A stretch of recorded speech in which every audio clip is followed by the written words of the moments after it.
Jam செய்ய போகிறோம். இந்த ஜாம் வந்து எல்லாருக்கும் பிடிக்கும். இந்த ப்ரெட்டு பண்ணுக்கெல்லாம் போட்டு சாப்பிட்லாம். பீட்ரூட் ஜாம் எப்படி செய்கிறதுன்னு நம்ம பார்க்கலாம். ஃபஸ்ட்டு இந்த மேலே சீவிட்டு தோலை சீவிக்கணும்.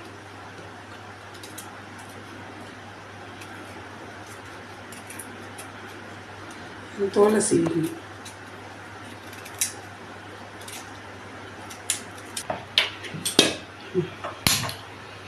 ஒரு குக்கர் வச்சுட்டு இந்த பீட்ரூட் 2 பீட்ரூட் நம்ம வச்சோம் இல்லையா, இதை வந்து இந்த குக்கரில் போட்டுக்கணும்.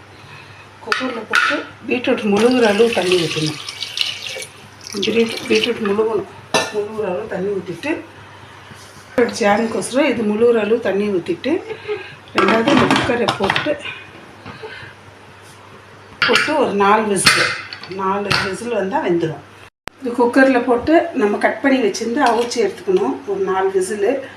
இதை வந்து மிக்ஸி ஜாரில் போட்டு நம்ம நல்லா பேஸ்ட்டாக அரைச்சி எடுத்துக்கணும்.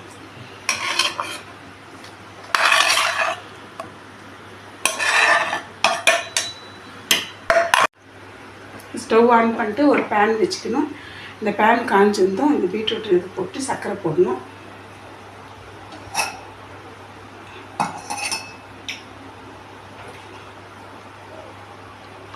இப்போ நம்ம ஒரு டேபிள் ஸ்பூன் எண்ணெய் ஊற்றிக்கணும்.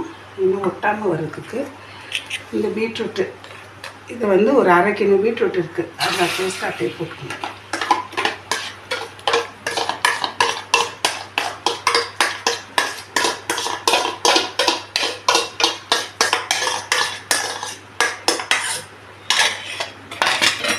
அப்புறம் அப்படியே கிண்டிட்டு வரணும். அப்படியே திருப்பி எடுக்கணும்.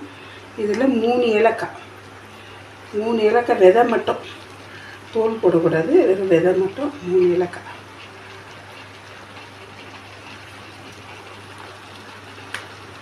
வாசனைக்கு ஏலக்காய் போடணும்.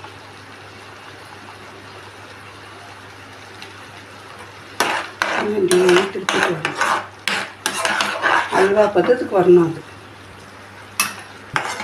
அது இதே போல் அப்படியே சுண்டி அப்படியே தனித்தனியாக வந்துடும். இன்னும் சர்க்கரை நம்ம சேர்க்கல. சர்க்கரை சேர்த்தா இனிப்புக்கு சர்க்கரை சேர்க்கணும். இது பாதி வெந்த பின்னால் நம்ம சர்க்கரை சேர்த்துக்கலாம்.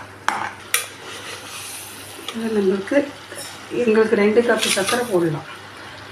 இந்த கப்பில் 2 கப்பு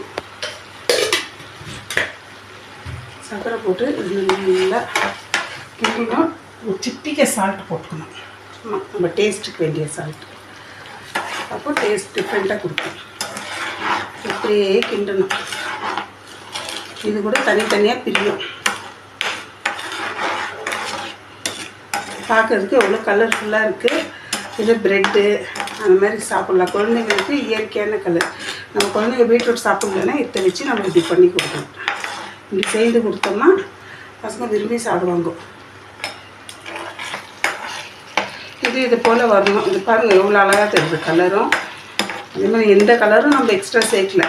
இதுதான் இந்த பீட்ரூட்டுடைய கலர் பாருங்கள். நல்லா இன்னும் கெட்டியாகணும். அப்படியே அல்வா பதத்துக்கு வரணும். ரெடி ஆகிடுச்சு. இது பீட்ரூட் ஜாம் ரெடி ஆகிடுச்சு. இது நல்லா பாருங்கள் எவ்வளோ. நம்ம 2 பீட்ரூட் பெருசாக போட்டோம். இது இவ்வளோ வந்து இது 3 பொருள் வச்சு இது நம்ம ஜாம் ரெடி பண்ணியிருக்கோம். ஸ்டவ் ஆஃப் பண்ணிட்டு காட்டுறேன் பாருங்கள் ஃப்ரெண்ட்ஸ். இப்படியே எடுத்து நம்ம ப்ரெட்டுக்கெல்லாம் அப்படியே அப்ளை பண்ணிக்கலாம். இப்படியே எடுத்து ப்ரெட்டு எல்லாத்துக்கும் நம்ம தடவிட்டு குழந்தைங்களுக்கு கொடுக்கலாம். ஏன்னா நம்ம கலரும் நம்ம சேர்க்கல. வெறும் 3 பொருள் தான். பீட்ரூட்டு, சர்க்கரை, ஏலக்காய் தான்.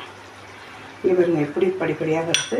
இதை போல் நீங்கள் செய்து எங்களுக்கு சாப்பிட்டுட்டு எங்களுக்கு இது கமெண்டில் சொல்லுங்க.